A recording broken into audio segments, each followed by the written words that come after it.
Kali ini Urbanji Corner at Pollux Mall Cikarang kehadiran tamu spesial dalam program Urban Talk Podcast spesial. Kita kedatangan Bapak PJ Bupati Bekasi, Bapak Dhani Ramdan. Terima kasih telah meluangkan waktunya untuk hadir ke Urbanji Corner. Terima kasih juga undangannya. Sehat gimana Pak keadaan? Alhamdulillah sehat. Sekarang kan kayaknya itu ya Pak, Bapak ini sibuk banget.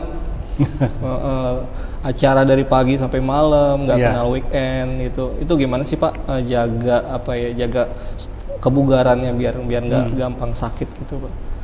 Sebenarnya itu karena sudah jadi habit ya. Jadi mungkin sekarang agak terekspos karena suasana politik. Sebenarnya saya dari awal kerja bahkan sebelum di Bekasi juga kerja saya seperti ini. Dalam sehari beberapa agenda, mulai subuh sampai malam lagi, Sabtu Minggu kerja, ya memang sudah dari sononya gitu. Jadi jaga kesehatannya, ya istirahat memang dijaga. Istirahat cukup. Jadi tetap tidur dipentingkan, kalau tidak sempat ya di mobil sambil perjalanan. Terus ada olahraga juga lah untuk. Olahraga itu setiap hari? Enggak tiap hari, seminggu 3 kali lah. Seminggu 3 kali. Kalau untuk mungkin makanannya gimana Pak? Komposisinya kah, nutrisinya, proteinnya itu Bapak atur? Kalau makanan ya apapun yang saya temui aja, yang penting pada saatnya lapar ya kita harus menyempatkan diri makan. Yang kedua suplemen. Oh, suplemen juga ya Pak ya? Ya.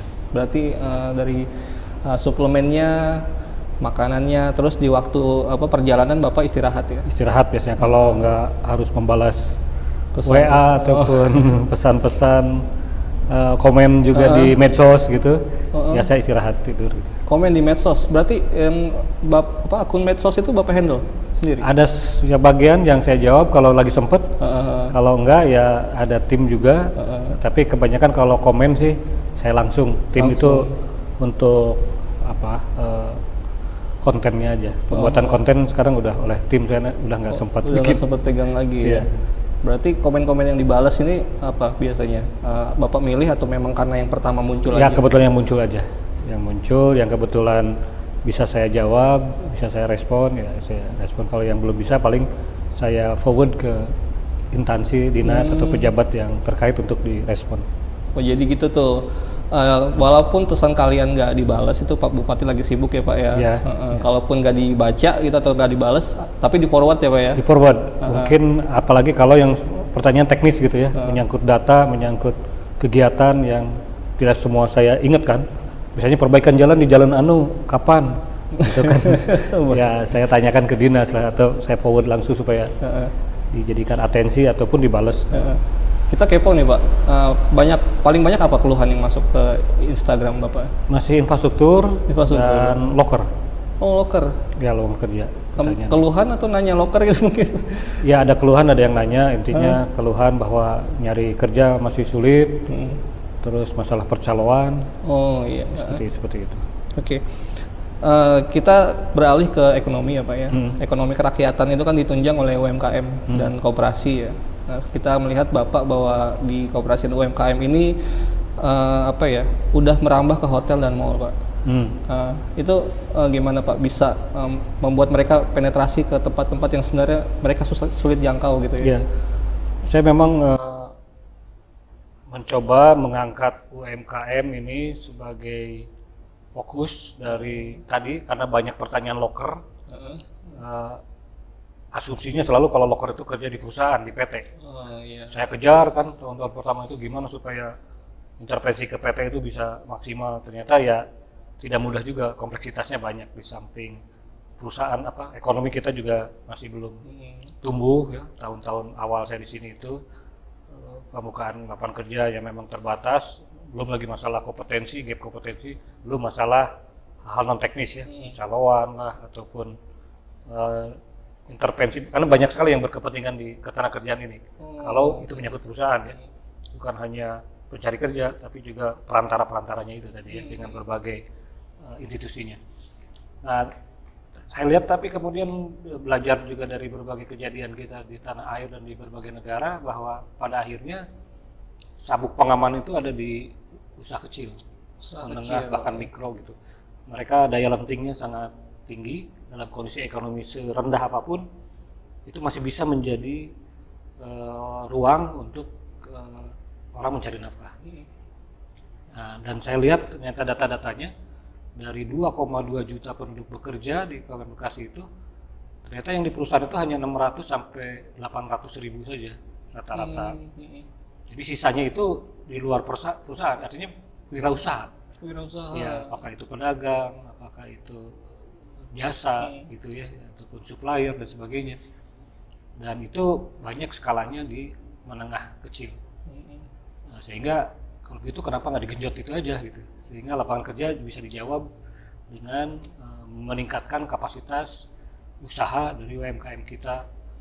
Dan terus kita berbagai program kan dijalankan selama ini, mulai dari pelatihan-pelatihan, bantuan permodalan, bantuan teknologi, peralatan, sampai ke pemasaran. Dan ternyata dari berbagai intervensi itu saya lihat pemasaran lah kuncinya. Karena pengusaha kecil kita ini kalau ada pasarnya apa aja bisa dia buat gitu, apalagi dilatih, dibimbing, diberikan sarana produksinya yang bagus, dia bisa produksi gitu. Tapi kalau nggak ada pasar, dia mau punya modal gede, punya teknologi canggih, kalau nggak kejual buat apa gitu, nggak jalan usahanya. Makanya saya di tahun kedua fokus ke penciptaan pasar. Nah, caranya apa tadi, masuk ke mall, masuk ke jaringan retail, Indomaret terutama. Kemudian toko daring. Bebeli ya. Iya, kita bikin toko daring Bebeli, Bekasi Brand Bebeli, yang itu menjadi e-katalog lokal bagi seluruh ASN dan dinas-dinas sampai tingkat kecamatan, kantor-kantor kecamatan untuk belanja harian, apakah itu makan minum, ATK, seragam, dan keperluan kantor lainnya harus saya wajibkan beli secara daring di Bebeli, secara online. Di mana Bebeli itu semua pelapaknya penjualnya adalah UMKM lokal Kabupaten Bekasi. Kita kurasi dari waktu ke waktu, dan alhamdulillah ternyata tahun pertama saja kan 60 miliar tuh transaksi di sana itu. Tahun kedua yang 2003 kemarin naik ke 90 miliar. Tahun ini akan lebih besar lagi karena volume APBD kita juga naik. Nah, angka 60 sampai 90 miliar itu kan besar kalau UMKM. Betul. Bisa menghidupkan, ya berarti sekarang di Bebeli itu ada 1.200-an. 1.200 vendor unit usaha, unit usaha. Ya, yang menyediakan berbagai produk dan layanan yang bisa diklik oleh ASN maupun perangkat daerah kita, sehingga terciptalah pangsa pasar yang itu kita proteksi hanya boleh untuk UMKM lokal. Hanya UMKM. Sebelum kita lebih jauh ke Bebeli ya Pak, mungkin tadi yang penetrasi pasar ke hotel dan mall itu, biasanya hotel dan mall itu punya persyaratan tidak sih yang memberatkan bagi UMKM kan biasanya contoh kayak minimarket ya harus udah ada label ini, harus udah ada halal, udah BPOM. Kalau di mengatasinya gimana tuh Pak supaya mereka bisa masuk? Pertama tentu kalau itu produk makanan mereka harus terdaftar dulu di BPOM. Nah ini belum semua produk UMKM kita punya sertifikat itu, kemudian sertifikat halal, kemudian ya aspek-aspek legal lainnya. Makanya kita juga dorong aspek legal seperti NIB, sertifikat halal, kemudian BPOM gitu, supaya mereka bisa masuk. Itu sudah lebih dari 60-an merek lah ya, kuliner makanan-makanan ringan kayak gitu, minuman yang sudah punya itu, sehingga bisa akhirnya terpajang, terdisplay di retail maupun mall dan hotel. Tapi kendala berikutnya adalah mereka kan tidak dibayar harian sesuai jumlah barang yang laku. Biasanya 3 bulan sekali gitu. Nah itu kan bagi UMKM berat, karena mereka itu jual, produksi lagi, dapat untung sedikit, jual lagi. Jadi kalau harus nunggu 3 bulan, modalnya keburu habis.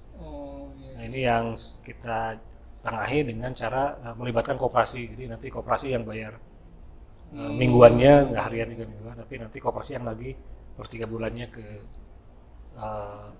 jaringan perusahaan itu. Nah kalau di hotel problemnya karena kan pembelinya tidak seintensif di sana, biasanya di situ batik gitu ya, bahan kerajinan, kan tidak setiap hari ada, paling dalam seminggu sekian, tapi harganya kan lumayan kalau di hotel. Nah hotel biasanya semua bersedia menyediakan tempat, silakan Tapi ya raknya silahkan kita siapkan dan petugasnya. Nah untuk membayar petugas ini masih berat UMKM karena kan harus digaji harian. Sementara pendapatannya tidak tiap hari ada gitu kan. Ya ini juga memang makanya kalau di hotel tidak terlalu, karena hotel nggak bisa menyiapkan petugas untuk benar. itu makan mereka Stand-nya dia ya. harus stay by di situ. Sementara tingkat penjualan kan tidak. Makanya kita dorong yang di mall. Kalau mall relatif selalu ada harian dan itu dia jual langsung direct selling, jadi uangnya langsung dikelola ke penjualnya gitu. Makanya yang di mall ini dan di gerai yang kita di Gedung Juang ini yang bagus penjualannya. Mall di Bekasi ini banyak yang baru kan Pak ya? Iya. Nah, Tambun ada On Progress, termasuk Polax Mall, Aeon gitu kan. Apakah semua mall itu diwajibkan untuk ya kasihlah space buat UMKM gitulah? Ya, gitu. ada ketentuannya. Ada ketentuannya. Ya, ada memang harus menyediakan space untuk UMKM. Jadi mereka biasanya menghitung juga yang di food court untuk karyawan. Oh iya. Food court karyawan kan biasanya beda ya, di basement bisa di mana, itu dihitung juga sebagai jatah atau kuota UMKM. Tapi ya itu bagus juga sih karena memang di situ penjualan tinggi juga sebenarnya. Betul, karena kan pekerja di mall pun biasanya nyari kantin kan kalau untuk makan. Jadi mungkin kalau di lantai-lantai utama nggak terlalu terlihat ya. Dan UMKM juga barang kita ya susah bersaing lah kalau dengan. Oh iya. Nah, makanya banyaknya ngambil di food court untuk karyawan. Kantin-kantinnya seperti itu. Baik, kita sekarang beralih ke Bubly, aplikasi inovasi Pak PJ nih. Yang tadi di tahun pertama, tahun kedua itu selalu ada peningkatan transaksi Pak ya, dari 60 miliar, 90 miliar, dan ada target nggak Pak untuk tahun ini? Ya harus naik lah, minimal sampai 100 dan di atas 100 tentunya secara berkelanjutan. Jadi kalau 100 miliar bagi untuk 1000 UMKM lumayan kan per ininya, walaupun tentu tingkat penjualannya akan berbeda tergantung dari produk dan cara dia memasarkan. Dan semua yang dibutuhkan ASN itu apakah udah tersedia Pak di Bubly? Kan mungkin ya, ada sampai kebutuhan pokok sehari-hari, beli beras, beli minyak, ada penyediaannya di situ. Kepatuhannya bagaimana Pak? Kepatuhan ASN maksudnya? Kalau ASN memang masih sifatnya himbauan karena belum dikaitkan dengan disiplin, tapi yang perangkat daerah yang wajib. Oh iya. Karena itu kan kebetulan juga ada kewajiban kita untuk pencatatan TKDN. Tingkat kandungan ininya produk dalam negerinya. Nah kalau melalui Bubly ataupun aplikasi e-katalog itu kan langsung tercatat karena umumnya yang kita masukkan situ juga yang harus TKDN-nya di atas 70% sesuai ketentuan pemerintah.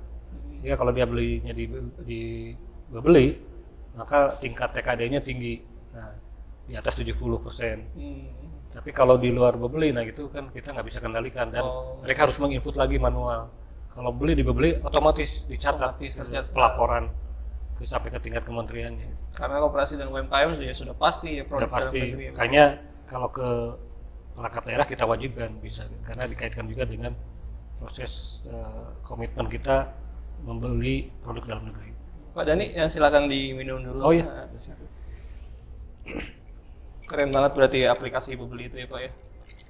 Alhamdulillah sekarang bahkan Kota Bandung juga melirik ke kita untuk bisa menerapkan kebijakan serupa, toko daring lokal yang sekaligus bisa menjadi wadah bagi pengembangan UMKM naik kelas. UMKM naik kelas. Ya.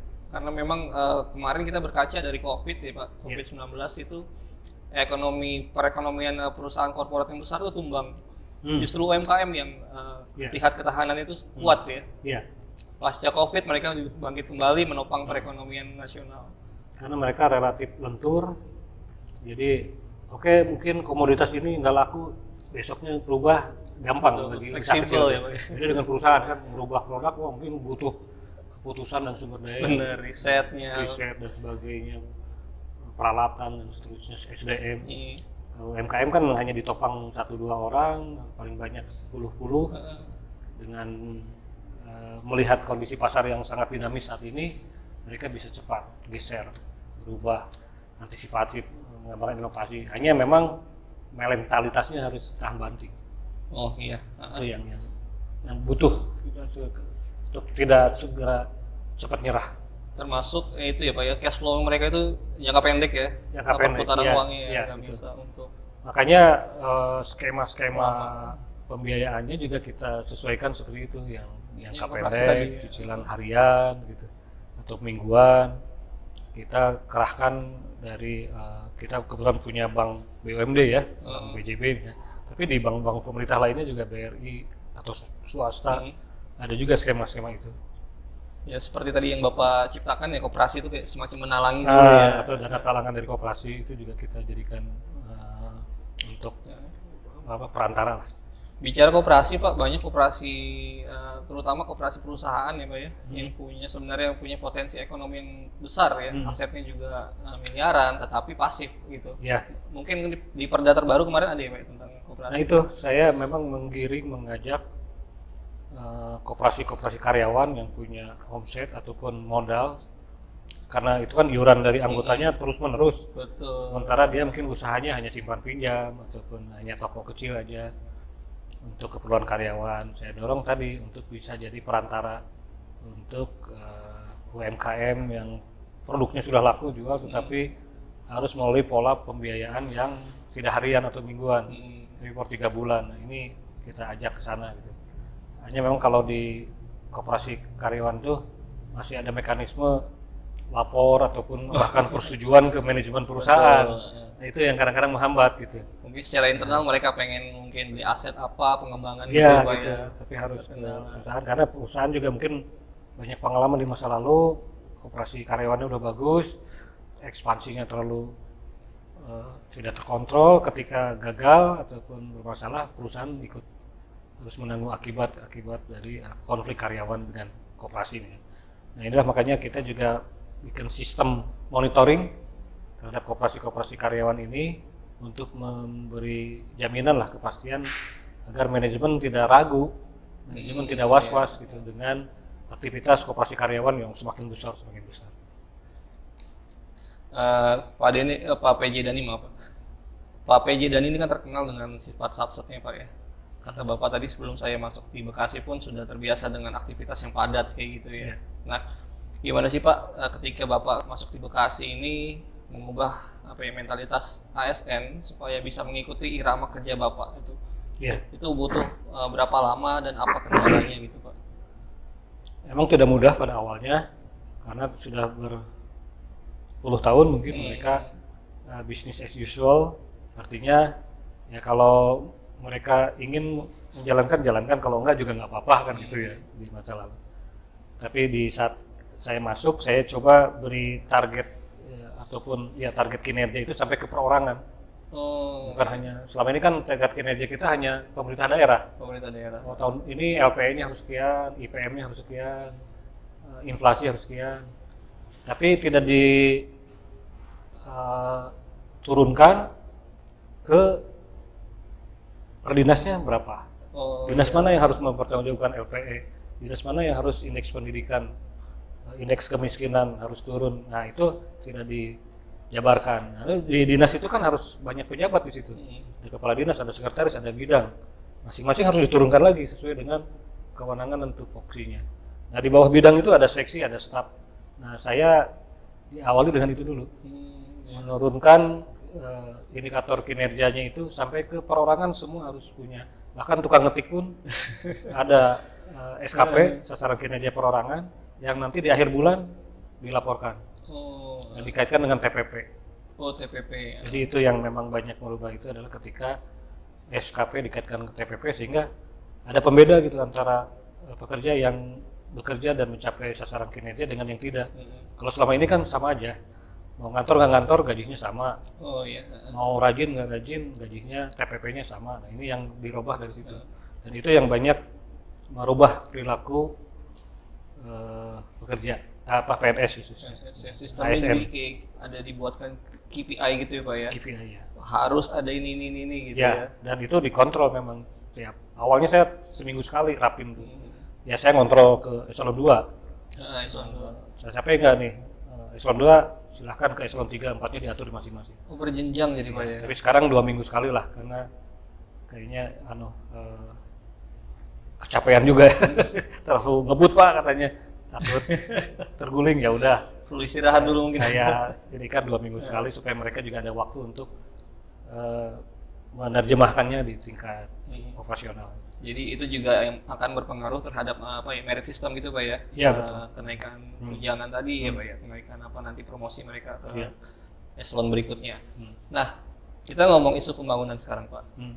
Mungkin Kabupaten Bekasi ini ada semacam anggapan terlalu Cikarang sentris Pak. Cikarang artinya pembangunan terpusat di Cikarang saja, seolah-olah daerah-daerah lain tuh yang di utara, timur, selatan, barat itu tidak terperhatikan. Nah, di zaman Bapak sepertinya udah mulai itu Pak ya pemerataan pembangunan. Kalau yang Bapak lihat apakah seperti apa Pak menurut pandangan Bapak ketika awal ke Bekasi itu, apakah karena pembangunan di Cikarang saja atau memang terutama untuk infrastruktur ya Pak ya? Iya. Memang naturalnya akan seperti itu, infrastruktur akan mengikuti di mana konsentrasi penduduk terjadi gitu. Seperti Jawa, luar Jawa lah. Jawa akhirnya infrastrukturnya sangat pesat. Di luar Jawa karena penduduknya sedikit kurang. Tapi akhirnya dampak dari itu akhirnya pertumbuhan terus di Jawa terus. Tapi begitu Pak Jokowi mulai membangun kereta di luar Jawa, membangun jalan tol di luar Jawa, kan sudah mulai ada daerah dari luar Jawa yang bisa mengimbangi Pulau Jawa pertumbuhannya. Nah, belajar dari hal itu saya juga melihat bahwa di Bekasi bahkan jejak masa lalunya begitu ketika masih kota dan kabupaten bersatu, kayaknya di wilayah kota terus pembangunannya. Pokoknya kotanya begitu maju bagus, tapi wilayah kabupatennya relatif tertinggal. Nah, begitu pindah berpisah kota dan kabupaten, ibu kotanya di Cikarang terus yang menjadi pusat gitu kan. Karena konsentrasi penduduk, konsentrasi aktivitas ekonomi, industri ada di sana. Ya tentu kalau kita bekerja bisnis as usual akan seperti itu, mengikuti kecenderungan alaminya. Infrastruktur akan banyak terbangun di Cikarang. Tapi kan kita pemerintah bukan hanya nonton untuk melihat, justru harus punya upaya-upaya menyeimbangkan. Nah, makanya saya mengambil kebijakan mendorong berbagai perbaikan infrastruktur itu ke wilayah perbatasan, wilayah terjauh, meskipun mungkin tadi dari sisi konsentrasi penduduk belum tinggi. Tapi justru disitulah kesempatan kita untuk menata secara lebih baik. Kalau di area-area yang padat penduduk udah susah, harga tanah mahal, kemudian kepadatannya sangat tinggi. Misalnya untuk bikin drainase aja mahalnya minta ampun, karena kita harus membongkar sebagian rumah gitu. Jalan-jalan kan langsung nempel dengan bangunan, dengan pagar gitu. Padahal masyarakat berkeluh kesah banjir. Ya gimana nggak banjir? Drainase nggak ada. Kadang di beton tuh. Hujan setengah jam aja ya pasti airnya nggak bisa ngalir. Jadi harus ada drainase. Tapi untuk bisa membangun drainase sudah nggak ada sejengkal pun tanah. Nah, tapi kalau di daerah yang belum terbangun itu kan bisa kita tata secara lebih awal gitu. Hanya memang butuh upaya yang keras karena tarikan-tarikannya baik di TAPD maupun di Banggar DPRD selalu akan menarik ke di mana dapil-dapil padat itu. Dapil padat penduduk di padat karena di situ juga akan banyak anggota dewan dan kepentingan dewan berpusat di situ. Yang penduduknya banyak pasti wakilnya banyak kan? Sementara daerah yang penduduknya jarang wakilnya terbatas. Sehingga ketika diambil voting ataupun rumus-rumus kebijakan di tingkat elit, pastilah dapil-dapil padat itu yang mendapat peluang lebih besar. Nah, di sini fungsi bupati untuk bisa meredam paling tidak, menyeimbangkan walaupun tidak bisa seimbang 100%, tapi sedikit-sedikit sudah mulai kelihatan kan sekarang. Ada pembangunan di perbatasan di daerah-daerah yang terjauh. Meyakinkannya bagaimana Pak untuk tadi kan dapil padat yang lebih dalam pembahasan anggaran itu lebih agak alot gitu ya Pak, dalam tanda kutip ya. Gimana Bapak bisa meyakinkan sih supaya ayolah pembangunan kita geser ke wilayah-wilayah luar konsentrasi pusat penduduk itu? Ya pada dasarnya manusia itu kan karena ada kepentingan, apakah kepentingan elektoral ataupun kepentingan lain ya, misalnya tadi hubungan interaksi dengan pengusahanya. Karena mesti pengusahanya banyak, kalau di daerah sini ya banyak memberikan keuntungan, kalau misalnya kurang. Paling kita seimbangkan dari situnya aja, bahwa ya hak-hak para pengambil keputusannya tetap kita penuhi, cuma kita kompromikan dari sisi lokasinya gitu. Kalau dulu ya misalnya ya udah lokasi ya anggaran ya pelakunya harus dia yang memutuskan. Sekarang saya bilang kita kembalikan ke norma, tapi yang penting kepentingannya semua dipenuhi lah, walaupun ya tentu pasti harus ada pengurangan ya, tidak di 100%. Dan komunikasi sih intinya, komunikasi dan kepada key person, karena misalnya di dewan, di kelompok pengusaha, di kelompok masyarakat itu ada pentolan-pentolan kan yang dia punya pengaruh ke komunitasnya, ke lingkungannya. Nah itulah yang saya ajak ngopi, kalau istilah orang sini kan bawa ngopi aja. Nah itu saya makanya banyak sekali meluangkan waktu untuk berbicara person to person, hati ke hati dengan para tokoh ini, memberikan ya obrolan-obrolan seperti ini, cari win-win solutionnya, yang mereka juga merasa kepentingannya nggak dipotong serta merta, tapi kita juga kepentingan masyarakat yang belum tersentuh bisa terkomunikasikan. Ya itulah, karena saya mungkin kemampuannya hanya di sisi itulah, komunikasi, membangun pemahaman, pengertian. Nah, tapi cukup efektif, ternyata di Bekasi itu bisa digunakan. Semacam apa ya Pak ya, opinion leadernya ya Pak ya? Ya, opinion leadernya itu aja, kita ajak makan bareng, apa di rumah, atau saya berkunjung ke rumah beliau, dan itu cukup efektif. Oh, berarti Bapak juga membangun komunikasi, ya, nggak cuma berdasarkan apa ya Pak, kepentingan ya Pak ya, tapi juga berdasarkan kepentingan masyarakat ya? Ya, yang saya bawa kan kepentingan masyarakat. Betul. Tetapi di tengah masyarakat itu ada banyak kepentingan lainnya. Nah, ini saya coba seimbangkan. Jadi masyarakat tuh kayak apa ya Pak ya? Mereka itu kan nggak tahu bahwa misalkan ada dana aspirasi ya kan, atau dana-dana lain yang sebenarnya bisa langsung diserap buat wilayah masing-masing gitu Pak. Jadi itu yang apa Bapak share ya? Iya. Oke, kemarin Bapak 2 hari jadi orang pesisir, jadi orang Muara Gembong nih Pak. Gimana Pak nginep di Muara Gembong Pak? Saya udah berkali-kali ke Muara Gembong, tapi baru kali itu memang nginep. Ya saya merasakan suasana yang berbeda memang kalau kita hanya sedang berkunjung ya. Kalau nginep berinteraksi dengan mereka siang sampai malam, subuh juga berkegiatan lagi, ya kita bisa merasakan betul lah atmosfernya. Betul. Suasana kebatinan ya mereka gitu, bahwa mereka bagian dari Republik ini, bagian dari Kabupaten Bekasi, ikut juga memperjuangkan kemerdekaan, ikut juga mengisi era pembangunan. Tetapi kalau dilihat secara kasat mata ya kondisinya jauh berbeda gitu. Kemiskinan, kerusakan lingkungan, infrastruktur yang terbatas itu sangat kasat mata di sana gitu ya. Dan saya menyelami lah persoalan-persoalan intinya, dan banyak mendapat inspirasi dan insight dari obrolan-obrolan dengan mereka. Dari sekian banyak yang Bapak lihat yang secara kasat mata tadi ya Pak, mungkin isu apa sih Pak yang paling sebenarnya krusial bagi Muara Gembong, wilayah pesisir di Bekasi, Tarumajaya, Babelan, dan khususnya mungkin wilayah utara ya Pak? Ya sebenarnya isu yang paling utama yang selama ini juga kita sadari, masalah status pemilikan lahan. Iya. Karena kan hampir 70% lebih, mungkin hampir 80% tanah di Muara Gembong itu berstatus tanah negara, tanah kehutanan. Sehingga intervensi pemerintah daerah sangat terbatas karena itu wilayah hutan, walaupun hutannya sudah tidak ada, kebanyakan sudah jadi tambak. Lalu apalagi swasta ya kalau dia berkecimpung di tambak mungkin bisa berkegiatan di sana, makanya dari sisi ekonomi sih masih bisa mengandalkan itu. Tetapi di sisi lain juga kan ada kerusakan lingkungan yang tidak tertahan dengan merebaknya tambak, sehingga hutan bakau tereliminir, maka ada abrasi yang sangat besar, hampir 2.400 hektar saat ini sudah jadi lautan yang tadinya darat gitu. Nah ini yang artinya solusinya pun kita harus berangkat dari status tanahnya ini. Kalau selama masih garapan di atas tanah negara ya terbatas intervensi kita, hanya sekedar memanfaatkan. Tapi kalau untuk membangun secara fundamental kan nggak bisa kita membangun di tanah hutan. Ya, apapun bangun kecuali ditanami pohon gitu. Tapi sekarang mau ditanami pohon gimana? Sudah jadi laut. Oh iya. Karena sebagian besar wilayahnya udah hilang ya Pak ya, kalau bisa dibilang begitu ya. Dari 10.600, 2.400 ya.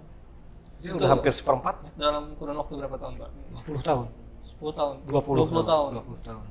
Artinya dalam 10 tahun itu sekitar 20 apa ya, 20 ya? Iya. 10-20 hektar ya Pak? 1.000 hektar. 1.000 hektar ya hilang Hilang. karena tergerus ya, karena tidak ada sabuk laut. Oke Pak Dhani, diminum dulu Pak, kita santai aja di sini. Jadi Urban J Corner ini banyak fungsi Pak sebenarnya, nggak cuma studi podcast, tapi kita sih pengen bikin event-event atau kreatif lainnya di sini Pak. Iya, iya. Jadi ini tempat yang bisa dibongkar pasang, setupnya diganti gitu, jadi kita bisa untuk berbagai keperluan. Kantor-kantor modern sekarang kan seperti itu ya, tidak kaku, lebih rileks, tapi produktivitas tinggi. Produktivitas tinggi. Karena itu yang jadi target kita Pak. Iya. Kemudian masih ada beberapa pertanyaan lagi sih Pak, cuman ini soal sosok Pak Dhani. Kayaknya udah melekat banget di Bekasi Pak. Kalau mungkin Muri nih perlu mencatat Pak Dhani ini mungkin PJ terlama Pak di Indonesia ya Pak. Kalau saya bisa klaim begitu ya. Karena biasanya kalau PJ itu kan maksimal setahun Pak. Setahun, maksimal 2 tahun. Maksimal 2 tahun ya. Tapi Bapak ini udah nyentuh 3 tahun kalau dihitung sejak 2021 ya. 2021. Walaupun diselang 7 bulan oleh Pak Marzuki. Oh iya. Di total sekarang mungkin udah masuk 3 tahun. Udah hampir 1 periode ya Pak ya. Kalau bupati politik apa yang definitif biasanya kan 4 tahun doang kerja tuh. Setahun berikutnya udah pusing politik dia. Nah kalau Pak Dhani itu 3 tahun lebih, artinya ya udah melekat banget di masyarakat Bekasi. Nah Bapak ini kan masuk di Bekasi itu ketika COVID ya Pak ya? Apa sebelum COVID ya? Puncak COVID. Puncak COVID dan jadi PJ yang terlama di Bekasi ketika Bekasi kehilangan sosok pemimpin ya Pak ya. Gimana sih Pak sekarang ya mungkin perasaan Bapak tuh soal Bekasi gitu. Bapak kan dari luar, dari Bandung, orang Garut dari Bandung. Nah, maksudnya dari kepala dinas ya, kepala badan pelaksana BPBD, tiba-tiba ditugasin ke Bekasi. Nah sekarang itu gimana sih Pak attachment Bapak ke Bekasi ya, kelekatan Bapak soal Bekasi itu gimana? Kalau pada saat pertama ditugaskan, karena kondisi puncak COVID, fokus saya bagaimana menurunkan COVID. Meskipun diawali juga memang dengan sambutan yang tidak semua welcome ya. Ada sekelompok masyarakat yang kok harus dari Bandung sih? Memang nggak ada orang Bekasi bisa jadi PJ gitu kan. Tapi saya jawab saja dengan hasil ya. Artinya COVID dalam 3 bulan turun, bulan keempat dari PPKM 4 turun ke PPM 1 kan itu paling cepat lah di Jawa Barat. Padahal kita dalam kondisi tidak bisa PPKM full karena pabrik-pabrik harus tetap jalan kan kalau di Bekasi. Kalau di tempat lain pada tutup semua. Di Bekasi pabriknya orientasi ekspor, modal asing, penanaman modal asing, jadi ya kita jalankan tapi toh bisa terkendali. Terus wakil bupati bisa dilantik, sehingga saya kembali ya kesan saya waktu itu sampai ada hari patah hati kan. Pada saat hari terakhir saya pamit, saya sudah menyelesaikan tugas dan bupati dilantik, ada hari patah hati. Jadi di awal disambut dengan demo karena ini bukan orang Bekasi, tapi di akhir penugasan ada istilah di medsos saja sih, di medsos yang mereka mengikuti IG saya dari hari ke hari dan bagaimana ada aktivitas yang cukup mencolok lah mungkin bagi ukuran Bekasi, seorang PJ Bupati menghandling berbagai persoalan dari COVID, ekonomi, pemulihan, sampai lingkungan, sampah dan sebagainya. Pulang dari situ sehingga Pak Gubernur banyak di DM, banyak diminta oleh masyarakat untuk konsultasi ketika Pak Marzuki habis juga masa jabatannya selesai itu tolong ditugaskan lagi Pak Dhani dan Pak Gubernur waktu Pak Ridwan Kamil menyampaikan hal itu ke saya, Pak Dhani kayaknya Pak Dhani harus balik lagi ke Bekasi. Kenapa Pak? Karena banyak yang minta. Pak kalau jadi PJ lagi mah mending daerah lain. Kenapa? Biar CV saya banyak gitu. Kan sebelumnya saya ada Pangandaran udah. Bekasi sudah, mau ya ke Garut kayak ke tempat kampung saya atau kemana. Jadi nanti saya banyak Pak PJ di sini, PJ di sini. Enggak. Mendagrinya juga minta Pak Dhani lagi. Oh, berarti kemarin COVID jadi itu tugasin lagi aja ya udah. Akhirnya ya karena saya prajurit ya PNS ya siap-siap tugas. Dengan senang hati saya masuk lagi ke Bekasi. Ternyata tantangannya jauh lebih berat dari COVID. Kalau COVID kita fokus satu hal kan, betul, menurunkan angka COVID. Tapi begitu masuk banyak hal, kalau dari pengangguran, masalah sampah, kerusakan lingkungan, masalah kriminalitas, infrastruktur yang rusak karena 2 tahun kita nggak ada perbaikan, anggarannya direfokusasi. Ya di situ mulai berpusing ria gitu. setahun mencari bentuk, tadi menyusun strategi, langkah-langkah. Tahun kedua mulai kelihatan nih bisa terkendali nih.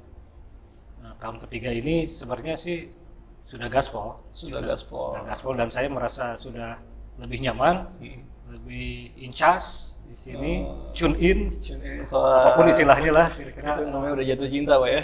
ya udah ngeblend lah. Ya, Ya. udah ngeblend. Dengan partai politiknya, dengan tokohnya, dengan pengusahanya, udah enak. Udah enak, udah nyaman gitu ya Pak Udah ya? nyaman, udah kayak orang Bekasi. Oh iya.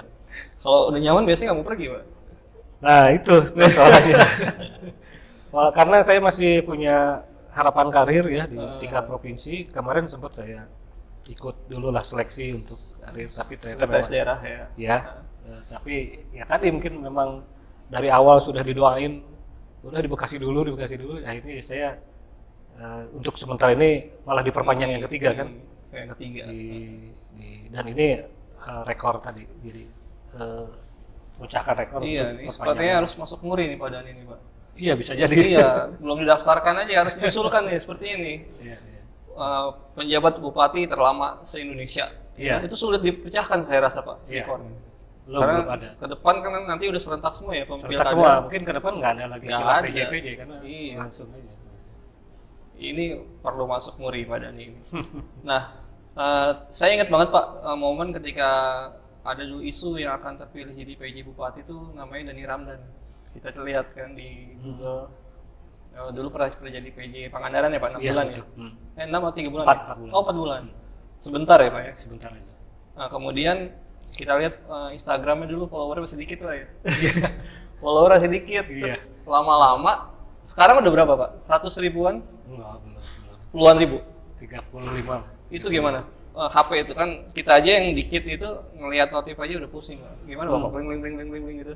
Komen, Iya. entah Makanya mention. notifnya nggak diaktifkan. Nggak diaktifkan. Iya. Tapi nanti waktu kosong baru saya buka gitu. Tapi Bapak merasa nggak sih kalau Bapak itu apa ya?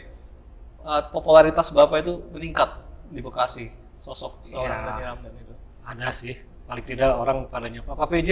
Oh, karena sebutannya Pak PJ kan. Pak PJ. Kadang-kadang di Bandung ada yang teriak-teriak Pak PJ. Wah, pasti orang Bekasi. Oh, berarti sesama apa maksudnya di Bandung pun kenal Ya, itu kalau kan? orang Bekasi manggil saya Pak PJ aja. Oh, itu juga mungkin alasan Bapak mengubah username Instagram. Ya, Dulu untuk kan Dani Ramdan apa ya 0112 ya. 01 ya. Iya, saya ingat tuh. Terus ganti Pak PJ Dani. Iya, Pak PJ Dani. Pak PJ dan Kayaknya lebih apa ya? ya saya untuk lebih mengakrabkan aja gitu masyarakat biar gampang ingatnya. Dan lebih intens seperti apa ya? Lebih intens ya. Jadi Kalau dulu mungkin saya lihat organik gitu, artinya Ya. Bapak sendiri yang posting gitu. Ya. Tapi sekarang seperti Bapak udah bikin tim. ya karena waktu saya sudah tidak memungkinkan Oke, kesibukan, kemudian ada teman-teman relawan yang menyediakan diri, Pak udah biar kami yang bikin kontennya, yang penting diarahkan gitu, saya yang mengarahkan sih ini. Oh, Nanti oke. ataupun mereka bikin bahan sebanyak-banyaknya dari aktivitas harian saya, kemudian coba dia bikin konsep gimana kalau ini temanya yang ini ya, ini temanya yang ini, nah kita diskusikan. Artinya semua konten yang dipublish itu apa namanya sudah ACC Bapak ya? Iya pasti. ini Mereka nggak kita berani. bikin tim Ya. nggak bikin tim. Karena kan bagaimanapun itu mengenai nama saya, mengenai profil saya harus sesuai dengan kepribadian saya yang senyatanya gitu. Saya nggak mau dijadikan pencitraan yang berlebihan gitu. Oh iya. Ya, sisi ya sebagai Dani Ramdan aja gitu. Apa adanya. Pak, kita ada baca itu kan di medsos dulu ya. Kita udah janji Pak sama follower di Instagram bahwa komen dong nanti kita bacain depan Pak PJ. Oke. Nah, kita harus tepati janji nih Pak. Ada beberapa komentar yang udah kita lihat, tetapi Aduh harus minum dulu nih. iya silakan Pak. Kalau netizen harus Nyantai aja Pak. Tapi komentarnya nggak ada yang itu, nggak ada yang sadis Pak. Nah sekarang mah udah biasa kita karena sudah biasa kebal. bermedsos gitu ya. Kebanyakan yang namanya curhat ya Pak ya, jadi Curhat, ya. apa sih lebih kayak pengen ngomong aja gitu. Nah, oke, pertama dari Bang Bisot Pak, @Bisot. sebagai warga Bekasi pengen banget Kabupaten Bekasi punya universitas negeri bagaimanapun caranya agar generasi muda Bekasi lanjut kuliah tidak perlu jauh-jauh. Bukan malah bikin kek pendidikan yang nggak menjamin keadilan akses pendidikan untuk warga yang tidak mampu. Sayangnya Pak PJ lebih suka dengan kek pendidikan yang diusung. Panjang nih Pak pokoknya. Kek pendidikan itu memberikan CSR berupa beasiswa ya Pak ya. Mungkin bagaimana sih komitmen Pemkab terhadap CSR ribuan PT yang ada untuk mendukung pendidikan warga Kabupaten Bekasi selama ini CSR ribuan PT itu dikemanakan mungkin gitu Pak. Ya. Mau langsung dijawab? Boleh jawab. Jadi ini ada 3 topik nih, masalah pendirian perguruan tinggi negeri, yang kedua mengenai konsep KEK atau KEK ya, kawasan ekonomi khusus pendidikan di Bekasi, dan yang ketiga masalah CSR perusahaan. Kalau masalah perguruan tinggi negeri, sejak awal saya bertugas, khususnya yang periode kedua ya setelah COVID, memang sudah masuk agenda. Bahkan kami sudah membentuk tim untuk perintisan pembentukan perguruan tinggi negeri bersama tim dari ITB.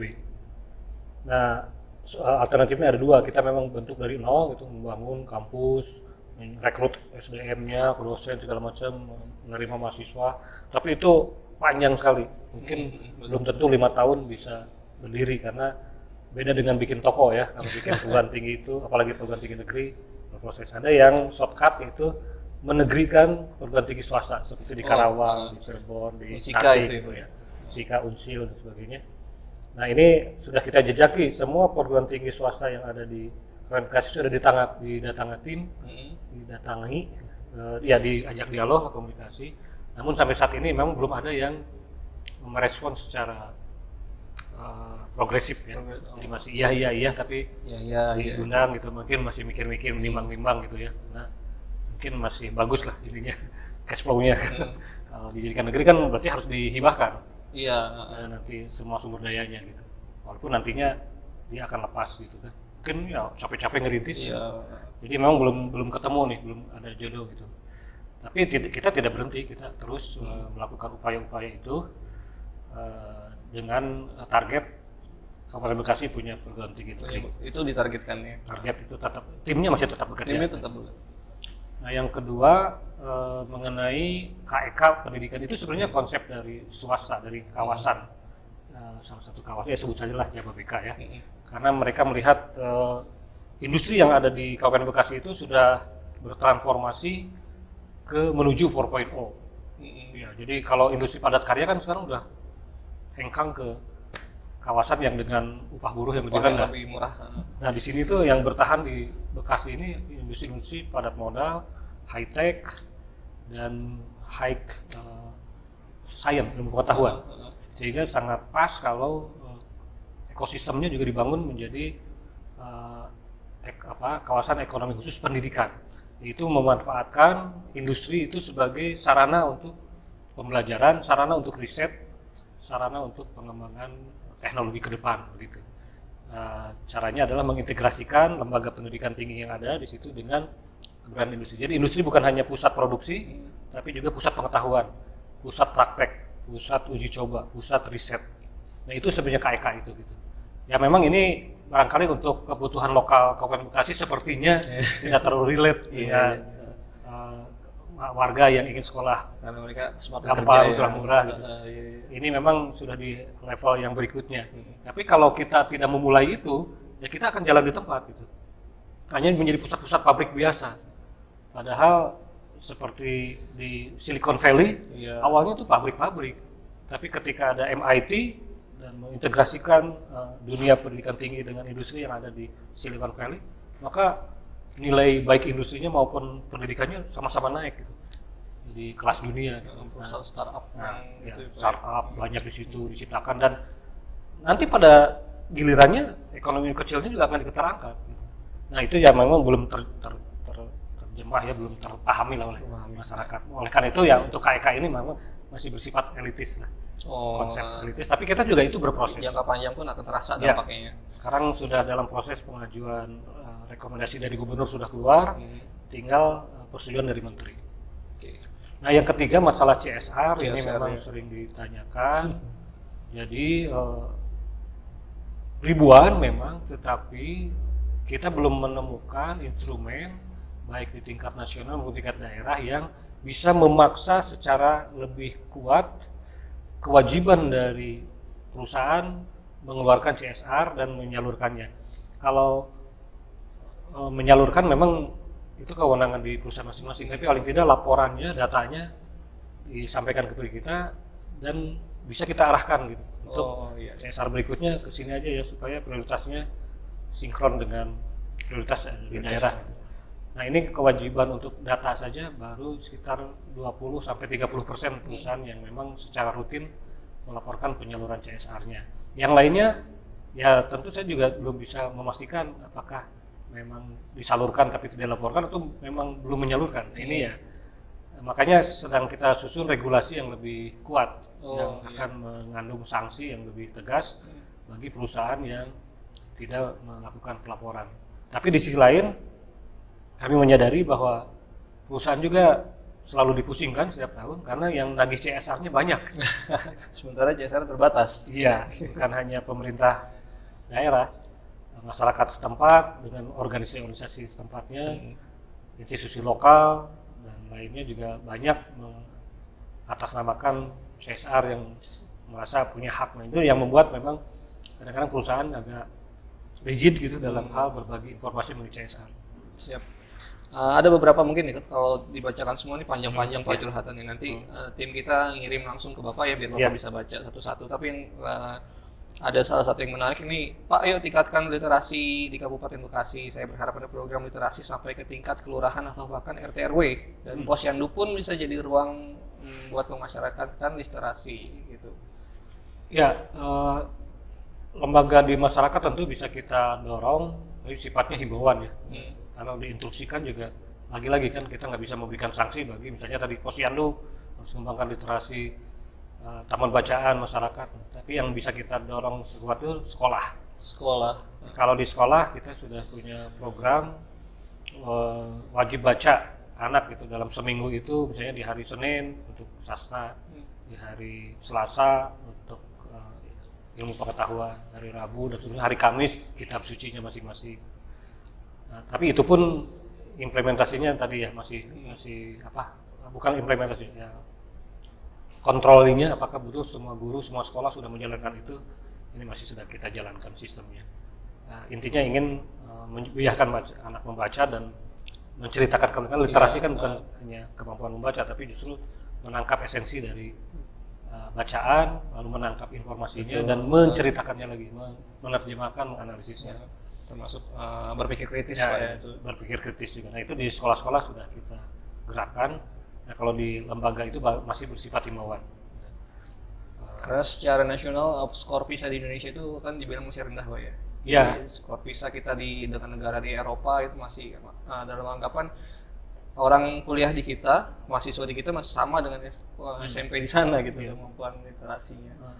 Makanya saya lebih banyak, karena sekarang media utama masyarakat itu berinteraksi dan mencari informasi itu di media sosial, maka saya gerakan semua perangkat daerah sampai ke tingkat kecamatan desa untuk aktif di media sosial sebagai bagian upaya kita juga membangun literasi masyarakat supaya konten-konten positif yang informatif, edukatif itu kita banjiri dari semua lini, khususnya aparat-aparat saya. Bahwa memang ternyata viewernya masih sedikit, komennya, engagementnya masih terbatas, nggak apa-apa ya. Tapi daripada enggak sama sekali kan. Ya, tapi saya dorong terus dan saya beri apresiasi perangkat-perangkat daerah. Setiap tahun kita beri penghargaan untuk perangkat daerah yang paling aktif dan yang paling inovatif dalam pengembangan media sosial. Oke. Kita masuk ke segmen 3 ya, dijawab cepat nih Pak. Ya. Ada 9 ya, atau 10 pertanyaan. Bapak bisa ke kamera 3. Udah? Oke Pak Dhani, ya kita nanti Bapak harus pilih salah satu dari 2 kata yang kita bacakan. Pertama, bubur diaduk atau tidak diaduk? Diaduk. Dangdutan atau musik rock? Musik rock. Bekerja atau menjadi pengusaha UMKM? Bekerja. Gunung atau pantai? Gunung. Spaghetti atau nasi goreng?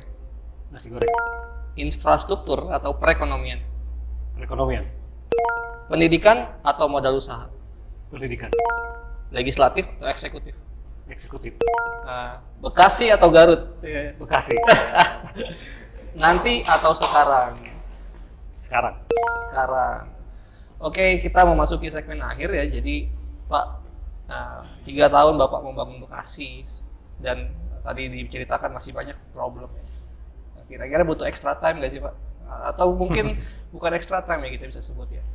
5 tahun, butuh 5 tahun lagi ya kira-kira Pak nih. Ya. Untuk menyelesaikan apa-apa yang belum kelar kalau bahasa orang Bekasi. Belum kelar itu dikelarin lah gimana. Ya. Mungkin closing statement dari Bapak. Ya, dengan pengalaman hampir 3 tahun di Kabupaten Bekasi, mulai saya pahami persoalan dan akar-akar masalahnya dan juga sudah mulai tergambar solusi-solusi alternatifnya. Saya kira sebenarnya ya kalau ingin kelar 5 tahun pun belum cukup. Gitu. Tapi paling tidak kalau ada waktu 5 tahun lagi, ada persoalan-persoalan fundamental yang bisa kita selesaikan, kita benahi.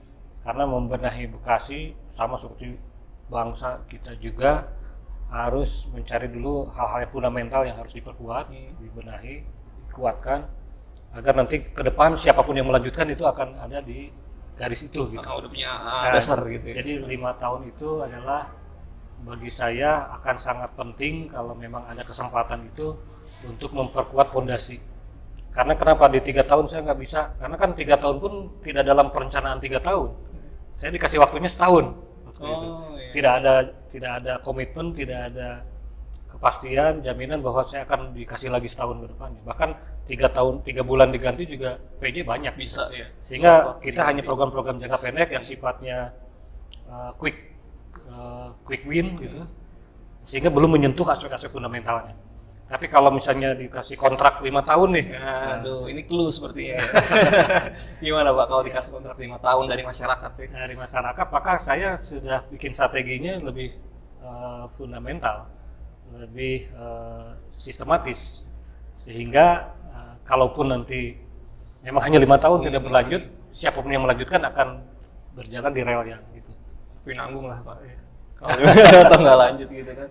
Ya, kalau kita kan selalu nggak ada cukupnya kalau bicara itu, makanya kita harus disesuaikan lah dengan mekanisme. 5 tahun itu udah clue tuh masyarakat tuh. November tuh ada semacam pesta demokrasi Pak ya. 5 tahun. Nah, berarti 5 tahun ini udah ada perencanaan Bapak tulis di atas kertas ya? Sudah ada. Sayang dong kalau nggak dijalanin. Sayang, karena ini hasil dari praktek langsung gitu, bukan baca dari buku. Anggaplah 3 tahun itu trial ya Pak ya? Trial ya, dan bisa dikatakan uji sahihnya sudah kami lakukan. Ibarat orang udah paham medan tempur gitu ya. Betul. Gitu. Terakhir Pak, harapan tentang untuk Bekasi ke depan. Kalau saya lihat Bekasi itu selalu terdepan. Sejak zaman belum ada peradaban, kita peradaban pertama yang ada di Pulau Jawa. Buktinya adalah ada situs Buni. Itu di abad 1, abad 2 Masehi sudah ditemukan teknologi tembikar di situ, teknologi logam di kuburan-kuburan di situs Buni. Situs Buni Babelan. Sementara di daerah lain sepulau Jawa belum ada temuan itu. Lalu di abad ke-5 kita juga terdepan dengan adanya Tarumanagara. Yang lain belum ada, setelah itu baru ada Pajajaran, Galuh sampai ke Sumedang Larang. Lalu di zaman kemerdekaan kita terdepan karena di garis demarkasi antara Jakarta yang dikuasai Sekutu dan Batavia ya.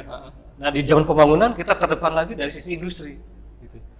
Jadi kalau ke depan kita tidak dalam tradisi terdepan, itu artinya kita mengkhianati leluhur Kabupaten Bekasi. Artinya secara secara gen aja udah paling depan terus ya Pak, harus selalu terdepan gitu. Tapi kan sekarang tanggung jawabnya ada di generasi kita. Mau nggak kita tetap berada terdepan gitu, atau cukup puas dengan kondisi seperti itu? Siapa PJ Dani Ramdan, terima kasih nih waktunya udah hadir di Urban J Corner at Polux Mall Cikarang. Kita bisa ngobrol lain kali Pak ya. Siap. Kalau 5 tahun lagi sesuai dengan apa yang diucapkan tadi kan kita bisa bahas jadi doa. Amin. Gitu kan masyarakat mendoakan loh Pak. Kita juga ikut mendoakan loh Pak. Jadi sering-sering main kesini Pak. Biar doanya tambah mantap ya. Iya biar tambah mantap. Nanti kita bikin majelis gitu. Terima kasih Pak PJ Dani Ramdan atas waktunya.